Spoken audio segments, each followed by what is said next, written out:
Want to know all the secrets to achieve insane healing numbers on Lunar Snow? Welcome to the Ultimate Lunar Snow Guide. I hit top 500 in Season 0 and I'm currently Eternity in Season 1 by playing Strategist. Luna has positioned herself as a force to be reckoned with ever since the game's release. She dominated the meta in Season 0 and still holds a very strong spot in Season 1. I would rank her at present as an S tier character as her ultimate can carry team fights and she has one of the highest healing outputs in the game.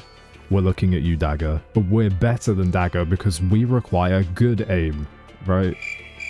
Anyways, let's get straight into her abilities. Light and Dark Ice is Luna's primary fire. She fires a triple shot that instantly hits. It can either heal allies or damage enemies. Each round has a healing factor of 20, totaling 60 healing, and the same applies for her damage numbers. Damage fall-off starts at 20 meters, decreasing to 60% at 40 meters, whereas her heals do not have a fall-off range. While her heals cannot critically hit, her damaging shot can critically hit if you land a headshot on an enemy. An important tip to remember when trying to land headshots on enemies is to always aim to the right of the head. Since Marvel Rivals has a third-person perspective, the aim is a little different. If you aim to the left in the same way, the shots won't connect. It's important to do this when you freeze an enemy and you want to line up a nasty headshot. Ice Arts is Luna's left shift ability. She fires ice shards for the next 6 seconds. The ice shards heal for 75 per round, which is more than her regular shots which heal for 60. However, they deal 50 damage per round, which is less than her regular shots which do 60 damage. Nevertheless, it is usually better to activate her ice shards when dealing damage, as the hitbox on her shots is a lot larger than her primary fire. Activating this ability will cap your range at 40 meters, so make sure you're not activating it from far away. Luna's primary fire has an incredibly long range, so you should always opt for it when shooting from a long distance. The most important point to remember about this ability is that she fires piercing shots. This means your shots will hit any targets that are in the line of fire, so you can heal multiple allies at once. This is where Luna's skill expression lies. Try to position yourself as best as you can to line up as many targets as possible. You can both heal allies and damage enemies with a single shot. In addition, the more targets you line up, the more ultimate charge you're going to be farming, which is vital when playing Lunar Snow since her ultimate is so strong. The best time to use this ability is when you need to reload. Activating her ice shard will eliminate the need to reload. You'll do a very short animation to activate the ice shards, which is a lot faster than reloading. After the 6 seconds of ice shards, your primary fire will be refilled, so you're able to use 2 entire magazines of her primary fire and the 6 seconds of ice shards before needing to reload. This is the optimal use of her ice shards to maximize her healing potential. If there is consistent damage being thrown at your 2 tanks, one extra reload animation can be the deciding factor as to whether your tanks die or not. It can also be the difference between fully charging your ultimate and being 1% away from it. But remember, this ability has a 15-second cooldown, so don't go popping it just before a big team fight. An amazing use for Luna's ice shards is to apply pressure to airborne targets that you or your teammates might not be able to kill as easily. This is because her shards have a bigger hitbox, so it's a lot easier to hit them. Some examples are Iron Man and Storm. If they're not being healed, then they will need to disengage, otherwise it's a free kill for you. Try it out for yourself, you'll see how effective it is. A final point for Luna's ice shards is that they are amazing at destroying enemy utility, since you can line up multiple Namor squids or Loki clones and damage them all at once. In fact, she can 2-shot Namor squids, so make sure you focus them down quickly to save your teammates. Her primary fire is also pretty good at destroying enemy utility, since she has a fast fire rate and can also headshot in the case of Loki clones. So you should always consider helping focus down Groot Walls, Punisher turrets, Penny Nest, and Moon Knight arcs, especially if you have a Dagger on your team, since she deals with utility a lot less effectively. Share the Stage is Luna's E ability. She can attach a snowflake to an ally, which will heal the ally whenever Luna heals another ally, or if Luna directly heals the ally who has a snowflake attached to them, they receive 35% increased healing from her. The best use of a snowflake is to attach it to an ally that you're not going to be able to heal easily. For example, dive characters such as Spider-Man, Magic, and Black Panther will usually be diving the enemy backline where it is very hard to heal them. If you attach your snowflake to them, then continue to heal your tanks or other allies, you can also sustain the snowflake dive character. The snowflake also helps dive characters win 1v1 battles away from the healers very easily, since they will be receiving healing and the enemy will not be unless they themselves have a lunar snowflake too. If you are choosing to use your snowflake like this, make sure you apply your snowflake before the round begins, or at least before they go running off and you can't see them.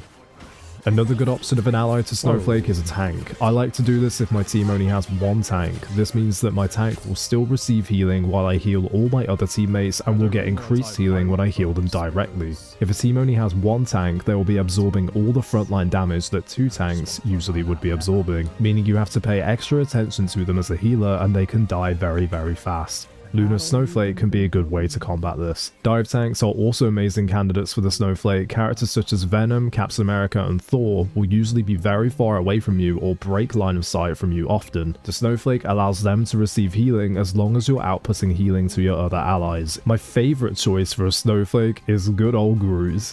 The reason for this is he can die very fast since he doesn't have a shield and his hitbox is huge. He has a huge health bar, meaning you can easily farm ultimate charge by keeping him healthy.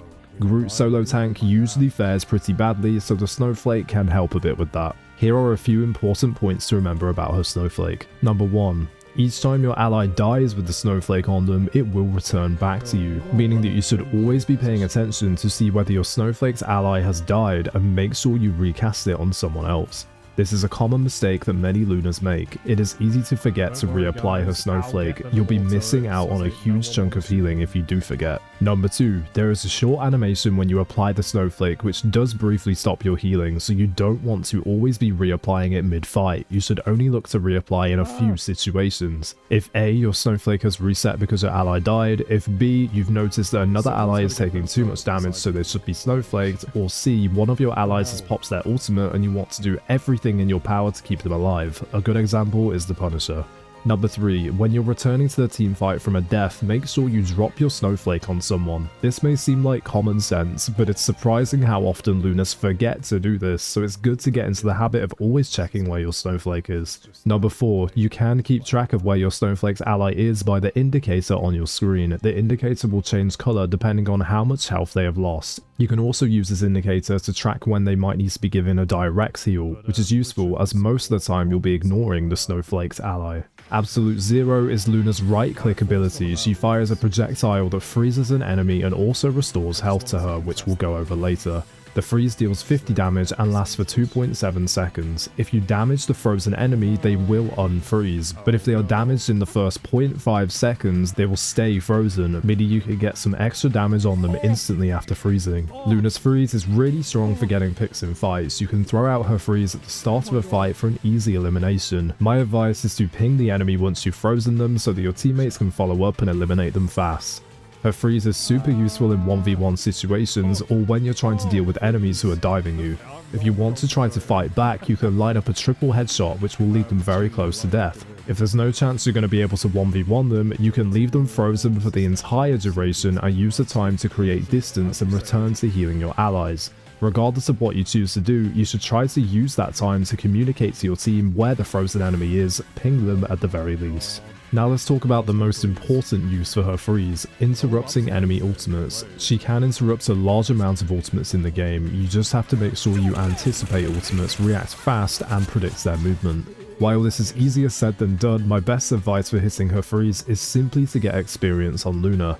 This isn't something you can pick up easily and comes with practice. Her freeze has a short wind-up time in which you can still move your camera. This is the perfect time to line up your aim and follow their movement. It is important to track ultimates so that you can have your freeze ready. A common interrupt you will be faced with is Doctor Strange. Whenever he ults, he will usually be targeting you as the main healer. He does have a wind-up time in his Eye of Agamotto, where he cannot put up his shield, so this is your chance to interrupt.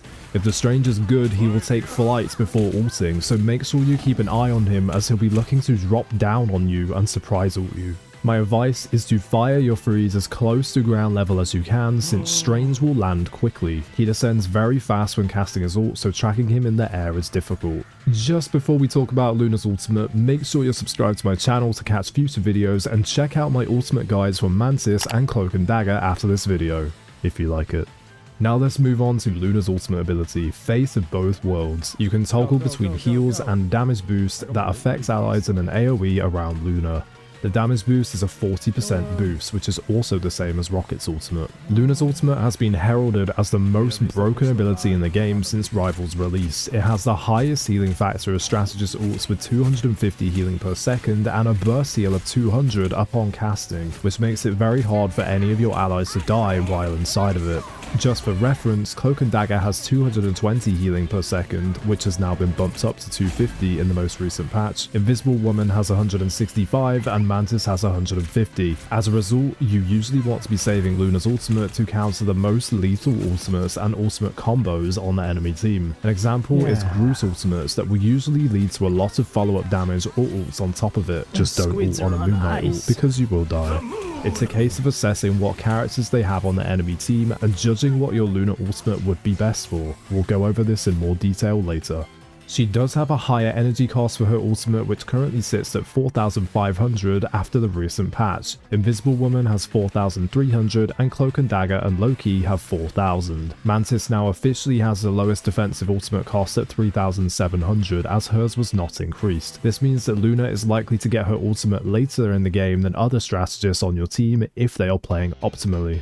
But Luna doesn't just keep her allies alive, she also receives 250 shield when she ults, granting her 525 health upon cast. This gives her a little bit more survivability at the start of her ultimate, meaning she can cast it to tank damage that she would otherwise die to, such as penny mines, as long as there's not too many. However, there are a few threats that you should be aware of while ulting. Scarlet Witch ulti, Iron Man ulti, Magneto ulti, the center of Namor's whale or his whale with a damage boost, Punisher ulti, just don't stand still, Moon Knight ulti if you don't move out of it instantly, and Hawkeye's headshots.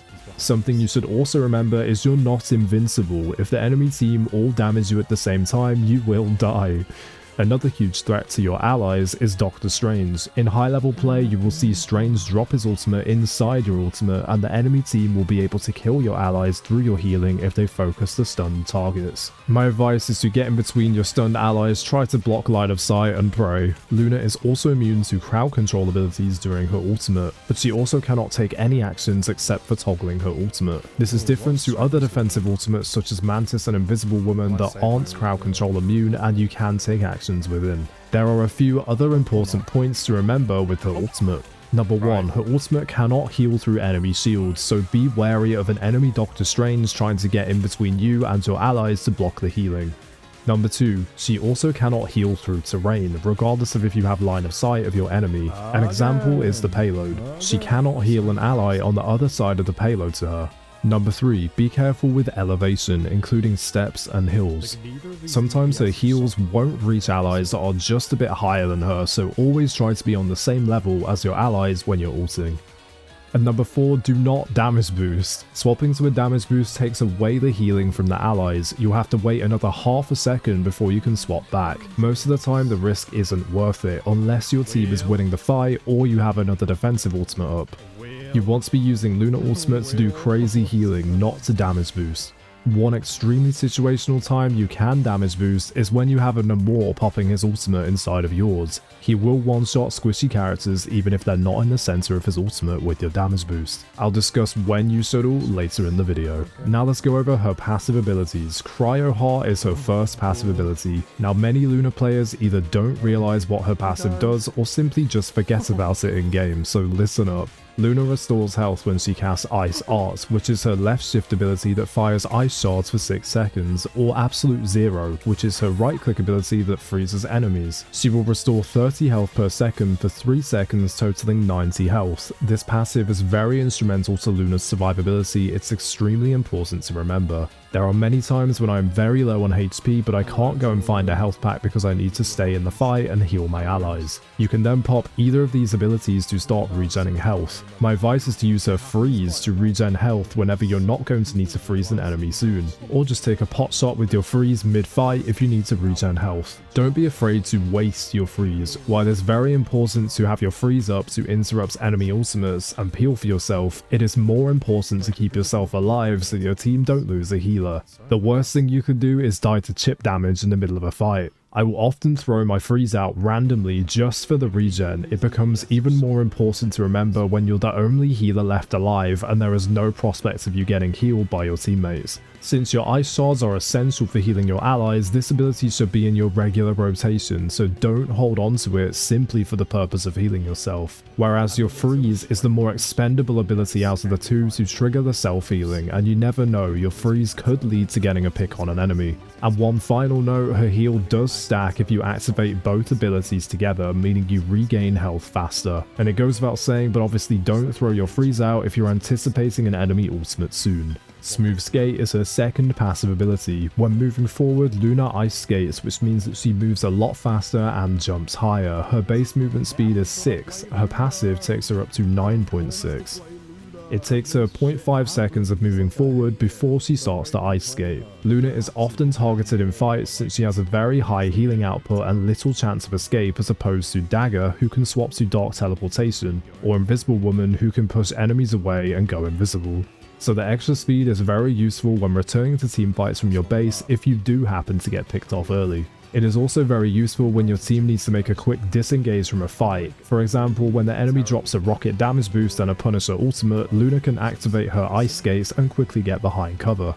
Speaking of ultimates, did you know that you can outrun Storm's ultimate? So always make sure you're ready to activate your skates when you hear her ultimate voice line. Another use for Luna's movement speed is to either contest the point or trigger overtime. She is one of the fastest characters, so she can return to point faster than her allies and drop her ultimate to stall the objective long enough for her teammates to show up.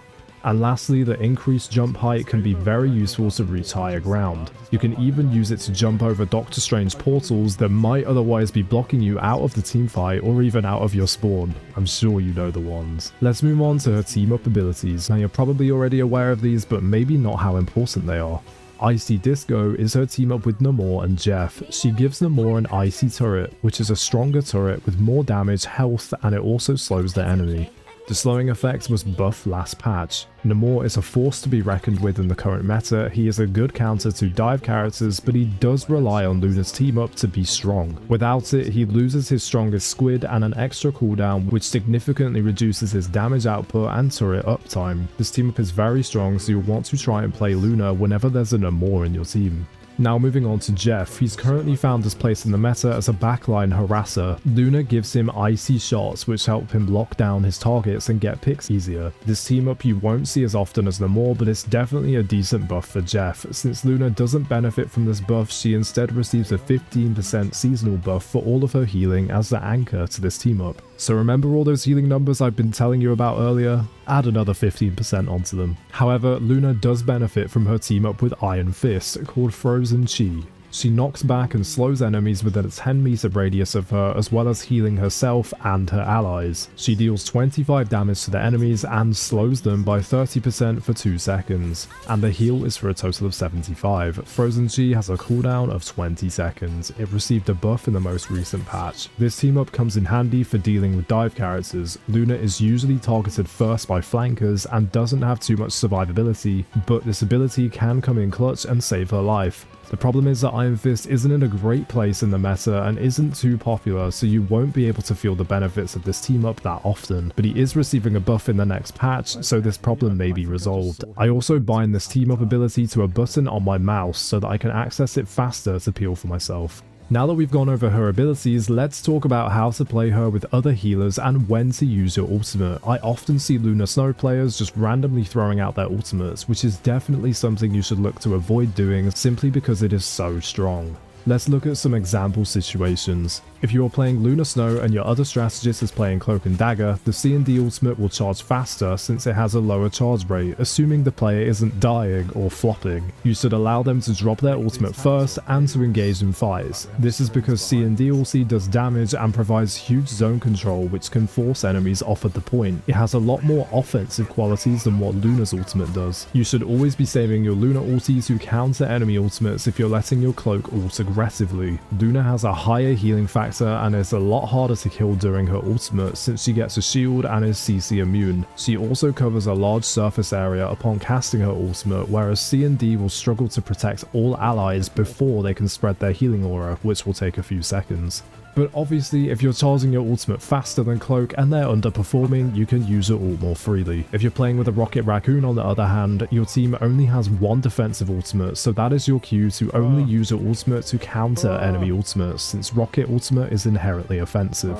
If you're playing with Loki, his ultimate charge is a little bit lower than yours, so he will usually ult first. Listen out for his voice line, "Your powers are mine!" This tells you that he's shapeshifted, so don't drop your ultimate, as he will usually grab a healer ultimate and drop it very soon. Since he has a low cost, he's likely to use his ult more aggressively, so again, you'll probably be saving your ultimate for more defensive purposes. Now if you're with an invisible woman, this is where you may face issues with dropping your ultimate at the same time the most. You both have similar ultimate costs, so whoever charges their ultimate first is likely to drop it first, but you should communicate with her as early as you can to decide who is countering what. Remember, you have a much higher healing factor in your ulti than Sue, so you may want to save your ulti for specific high damage enemy ultimates. However, Sue's ultimate cost is now 4,300 after the most recent patch, with Luna's being 4,500, so she should usually be ulting before you and you won't find yourself dropping your ultimates at the same time now, hopefully. And if you're playing with a Mantis, let her use hers more aggressively,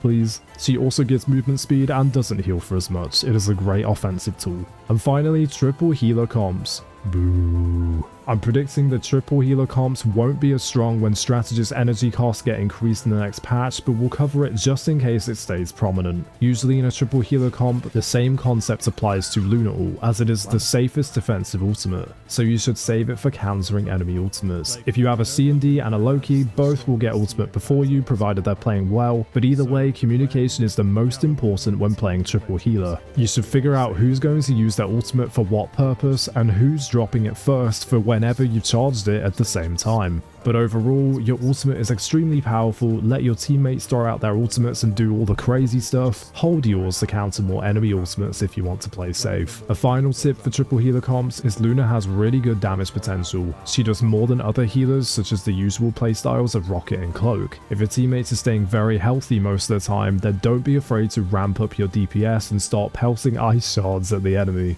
Now, having discussed how to best use her ultimate, don't just sit on her ultimate the entire game waiting for the perfect time to drop your ulti. Here are some other situations that you could ult in. Number 1, if you're going to die, drop your ultimate to keep yourself alive and try to turn the team fight. If you're 100% going to die, then it's worth to waste your ultimate so that you're still alive to heal your teammates. Number 2, if all your teammates are low health in a team fight, drop your ulti. It doesn't matter if you're not countering an enemy ultimate, make sure you keep them up.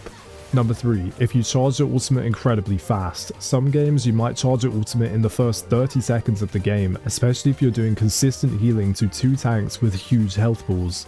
Throw your ultimate out early for a quick and easy push. You'll probably be close to getting it back when every other player has charged their first ult. And number 4, remember the advice I've given about ultimates is based on whether the other healers are actually competent. Since we're reaching the end of this Guna Snow ultimate guide, let's run through a few of my top tips for her. Number 1, use her ice shards to reload cancel. Number 2, remember your self-healing passive and how to proc it. Number 3, highest healing factor ultimate. Make sure you're saving your ultimate for high damage situations. Try not to waste it to counter enemy healer ultimates or lesser damaging ultimates such as Mr. Fantastic. Let one of your other healers ult instead. Number 4, Luna is hard. She requires decent aim. Don't listen to others saying how easy she is. Make sure you warm up your aim before locking her in ranks. Number 5, make sure your Snowflake is always on an ally, otherwise you'll be missing out on a lot of healing. And number 6, don't waste your freeze if you're anticipating enemy ultimates. Overall, Luna Snow is a very strong strategist with high healing output and a game-changing ultimate. She can have more impacts by interrupting enemy ultimates and teaming up with Namor. Just make sure you sharpen up your aim with her and you'll be good to go. Thank you so much for watching my ultimate Luna Snow guide. Make sure you subscribe to my channel so you can catch future videos just like this one. I also have ultimate guides for Mantis and Cloak and Dagger out right now. I stream regularly on Twitch if you want to come hang out and ask any questions that you might have, but I'll see you guys soon.